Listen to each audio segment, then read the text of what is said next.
Welcome students. Derivative निकालने का ये एक बहुत ही इम्पॉर्टेंट और इंटरेस्टिंग क्वेश्चन है। इस टाइप के जितने भी क्वेश्चंस हैं वो सारे एक ही पैटर्न से सॉल्व होते हैं। तो इस क्वेश्चन के साथ इस पैटर्न के जितने भी क्वेश्चंस हैं वो भी आप इसी तरीके से सॉल्व कर सकते हैं। तो क्वेश्चन स्टार्ट करते हैं। देखो कि जब कभी भी इस टाइप का क्वेश्चन आपको मिले कि जो फंक्शन है वो इनफाइनाइट टाइम रिपीट हो रहा है वापस से, कि कोई फंक्शन है, जैसे यहाँ पे अंडर रूट एक्स है, उसके साथ प्लस में ये वापस से अंडर रूट एक्स, फिर प्लस वापस अंडर रूट एक्स, ऐसा ये कब तक चलेगा? इनफाइनाइट टाइम तक। मीन्स ये कंटिन्यूस ये जो फंक्शन है वो इसी तरह से चलता जाएगा। तो इस टाइप का जब भी कोई फंक्शन हो, यहाँ पे अंडर रूट एक्स है, उसके अलावा जो भी फंक्शन मिले, तो जो भी फंक्शन होगा और इस टाइप से चलेगा कि कंटिन्यूस फंक्शन चलता ही जा रहा है, तो उसको सॉल्व करने का क्या तरीका है कि सबसे पहले आपको इस फंक्शन को हमको मानना है कि ये जो गिवन फंक्शन है वो y है। हमने इसको मान लिया कि y equal to under root X plus under root X plus under root X and so on. तो ये हमारे पास वैल्यू आ गई। अब हम यहाँ पे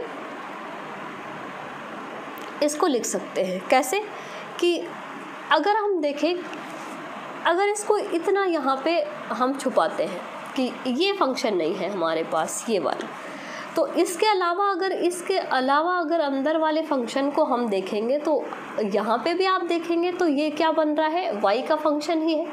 कि मीन्स अगर एक x को हम यहाँ से थोड़ी देर के लिए यहाँ पे हम नहीं माने कि ये x नहीं है, तो इसके अलावा जो अंदर वाला फंक्शन है वो भी y के बराबर है। मीन्स वो फंक्शन भी तो वही है जो y माना है हमने कि under root X plus under root X plus under root X plus under root X, इस टाइप से।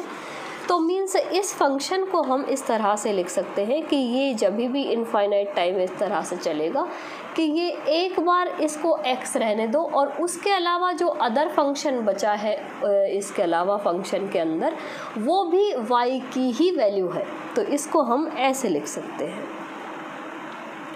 कि y की वैल्यू ये है और यहाँ के बाद में जो फंक्शन लिखा हुआ है वो भी यही है। तो हम इसको इस तरह से लिख सकते हैं। और अब अंडर रूट के अंदर आ गया ये फंक्शन की एक वेरिएबल है x और एक वेरिएबल है y। और अब हम इसका यहाँ पे स्क्वायर कर सकते हैं। तो यहाँ पे स्क्वायर या वर्ग कर देंगे, तो यहाँ पे हम लिख सकते हैं कि वर्ग करने पर हमको अंडर रूट हटाना है, तो ये आ जाएगा y square equal to X plus Y. और इसको हम यहाँ पे डिफरेंशिएट कर सकते हैं, तो हम यहाँ पे लिख देंगे अवकलन करने पर या x के सापेक्ष अवकलन करने पर। तो differentiate with respect to x के सापेक्ष हम अवकलन करेंगे, तो यहाँ पे y स्क्वायर का डिफरेंशिएशन आएगा 2y और फिर y का डिफरेंशिएशन आएगा dy बाई dx। ये x की पावर m टाइप का फंक्शन है कि x की power d by dx, x की पावर m का डिफरेंशिएशन होता है m x की पावर m माइनस 1। तो वो फार्मूला हमने यूज़ किया है। और यहाँ पे फिर x का डिफरेंशिएशन हो जाएगा 1 और y का डिफरेंशिएशन हो जाएगा dy बाई dx। तो इसके बाद तो सिर्फ जो डिफरेंशिएशन है वो करना है। dy को हम इधर ले आएंगे तो ये 2y dy बाई dx, और ये dy बाई dx आएगा तो माइनस का हो जाएगा और equal to 1। dy by dx को हम यहाँ से कॉमन ले सकते हैं, तो dy बाई dx कॉमन आ जाएगा और बचेगा 2y माइनस 1 इक्वल टू 1। और यहाँ से जो हमारे पास dy बाई dx की वैल्यू आई वो आई 1/2y माइनस 1, जो कि रिक्वायर्ड आंसर है। तो इस टाइप के क्वेश्चन को सॉल्व करना मुश्किल नहीं है।